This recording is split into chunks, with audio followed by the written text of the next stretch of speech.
पूज्य बाबा पंडित गया प्रसाद जी महाराज कह रहे हैं, कुधान न खाए चाहे प्राण भूखों से भले निकल जाए।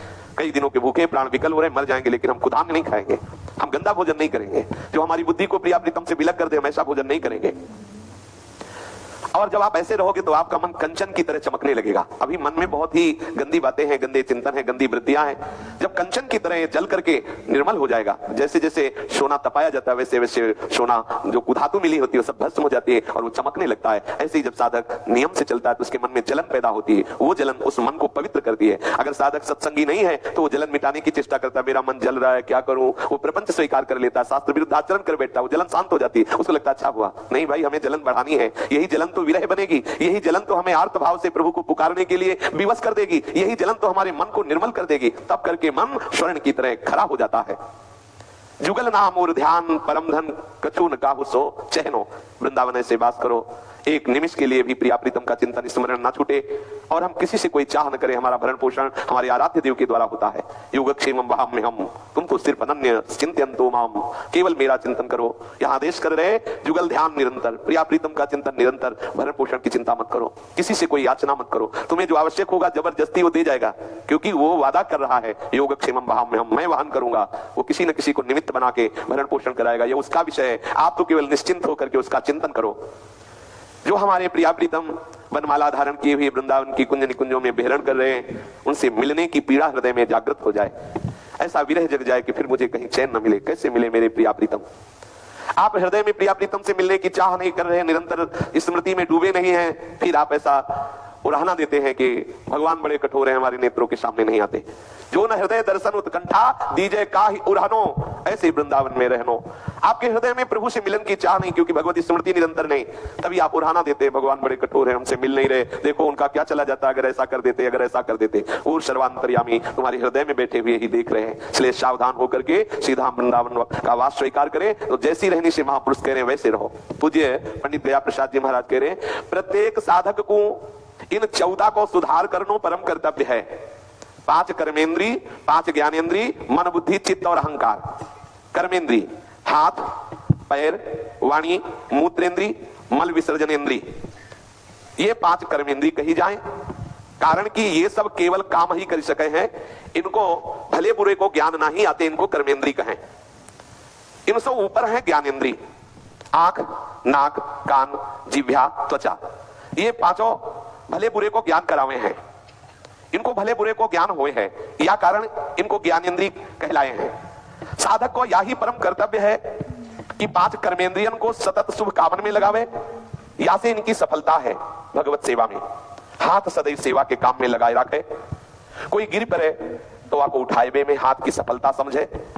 यही तरसता रहे कि अपने हाथ हम सो कभी काहू साधु महात्मा, कभी काहू रोगी की, कभी काहू ऐसे कमजोर की सेवा बन जाए, ये तरस तो रहे। पूज्य बाबा कह रहे, ये हृदय में आकांक्षा रहे कि इन हाथों की सार्थकता है, कभी किसी संत की सेवा बन जाए, कभी किसी बीमार की सेवा बन जाए, कभी किसी असहाय की सहायता में हाथ आ जाए, भगवत सेवा में लग जाए, यही इनकी सार्थकता है। गुरुजनन की सेवा में ही हाथन की सफलता समझे। श्री ठाकुर जी के मंदिर में हाथन के द्वारा पूछा लगाए नो, सोहनी लगाए नो, वहां के बर्तन मार्जन करनो, ये हाथों की सार्थकता है। हाथन सो दीन बन गए, दीनन की सेवा करियो, दीन बन गए। मैं सबको सुख पहुंचाता हूं ऐसा अहम भी नहीं, दीन बन के सबकी सेवा कर, कभी सेवा में संकोच ना करनो। कैसी भी सेवा हो, भाग्य यदि कोई मल भरा हुआ पड़ा हुआ है, रोगी शरीर है, और हमें कभी सौभाग्य मिले कि हम उसके मल धोएं, साफ करें, उसे दवा पवाएं, हाथ पैर दबा के उसे शयन, ऐसा कोई भी हो, वो चाहे वैष्णव हो चाहे वैष्णव, कोई भी जीव, सेवा भावना हर जीव की, ये भाव कुत्ते की भी यदि सेवा करने का अवसर मिले तो कर दे। वहीं आपको देखो उसी के आशीर्वाद से आपका भगवत मार्ग पुष्ट हो जाएगा। सेवा किसी भी जीव की कहीं भी अवसर हो चूकना नहीं चाहिए।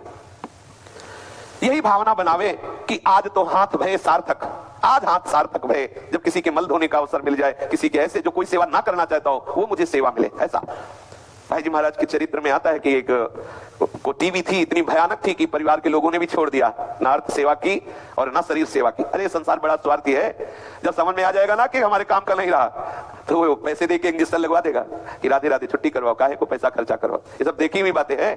जब समझ में आ जाता है कि अब ये हमारे काम का नहीं रहा, तो वो देवी देवता मनाते हैं कि मर जाइए, और ऐसे उसे छोड़ देते हैं। भाई जी महाराज से कई उपासकों ने कहा टीबी बहुत खतरनाक रोग है, खकारता है, थूकता है। अरे भाई जी ने कहा तुम कैसी बात करते हो, इसकी सेवा में कोई नहीं। उसे लाए, अपने यहाँ रखा, उसकी सम्यक सेवा की। और सब लोगों ने कहा कम से कम आप मुख में वो बांध लीजिए, ऐसे जो बांधा जाता है। भाई जी ने कहा रोगी की सेवा करने के लिए बांधा जाता है, प्रभु की सेवा के लिए नहीं। ये मेरे प्रभु पधारे हैं, ये भावना, कहीं कुछ नहीं बिगड़ा।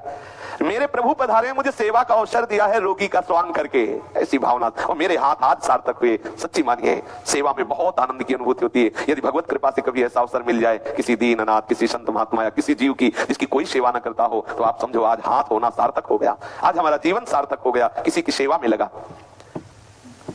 श्री भागवत जनन की सेवा, जो भक्त जन है, कभी कोई सेवा में, आजकल अनुभूति विषय इसीलिए हमें नहीं हो रहा भागवतिक, न किसी संत की सेवा का चाव, क्योंकि हम ही संत इतने महान, हमें यही रहता है कि हम ही सबसे, हम तो, मतलब पूछो मत, ऐसे अहंकार देवता का पोषण हो रहा है, जबकि ये मार्ग है अत्यंत दैन्यता का। त्रणादपि सुनीचेन, ये मार्ग है मानिना मान देने, और यहाँ स्वयं हम अपने को बहुत बड़ा संत मानते हैं, बहुत बड़ा साधक मानते हैं। कैसे भगवत मार्ग का प्रकाश हो।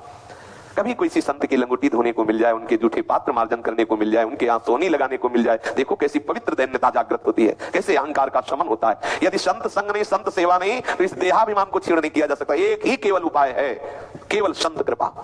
देहाभिमान नाश करने का एक ही उपाय, दूसरा कोई नहीं। ये बहुत महापुरुषों के वचनों की बात और अपने अनुभूति विषय की बात। हम कोई भी साधन करते हैं तो हमारा अहंकार देवता पुष्ट होने लगता है, कर्तृत्वाभिमान जागृत होने, मैं बहुत भजनानंदी, मैं ब्रह्मचारी, मैं जितेंद्री, मैं ये मैं तभी मिटता है जब किसी भगवत प्रेमी महात्मा की चरण धूलि में अभिषेक करने को मिलता है, कभी उनकी आज्ञा उपदेश से उनकी सेवा करने का अवसर मिलता है। तब ये तिनकी संगति रहित जात कुल मद सब नंसई, सब अहंकार नष्ट हो जाता है और भाव आ जाता है दैन्यता। जिस दैन्यता को प्रभु स्वीकार करते हैं, यही दरबार दीन को आदर रीति सदा चली आई। इस दरबार में दैन्यता का आदर होता है, अहंकार का नहीं। सुनो राम कर सहज स्वभाव, जन अभिमान न राखे काऊ। श्री भागवत जनन की सेवा, भक्तों की सेवा। यहाँ सेवा कैसे करें जब हमारा इतना अहंकार बढ़ा हुआ है कि हम ही सर्वश्रेष्ठ हैं। संतों के प्रति हमारी हे भावना, वैष्णव के प्रति हे भावना, अपने को अच्छा साधक संत मानते, कैसे बात बने। आज तक कहीं महापुरुषों की वाणी में पढ़ के देखा, कभी वो अपने को संत नहीं मानते, अपने को सदैव अधम नीच पामर। जब आचार्य बोल रहे हैं को हम तुच्छा परम अधमः प्राणियो गर्ह कर्मा, आचार्य बोल रहे हैं हितजू महाराज, कहा मैं तुच्छ अधम अपराध करने वाला, और हम अपने को साधु माने, हम अपने को महापुरुष माने, संत माने। कैसे कैसे भगवत मार्ग प्रकाशित हो।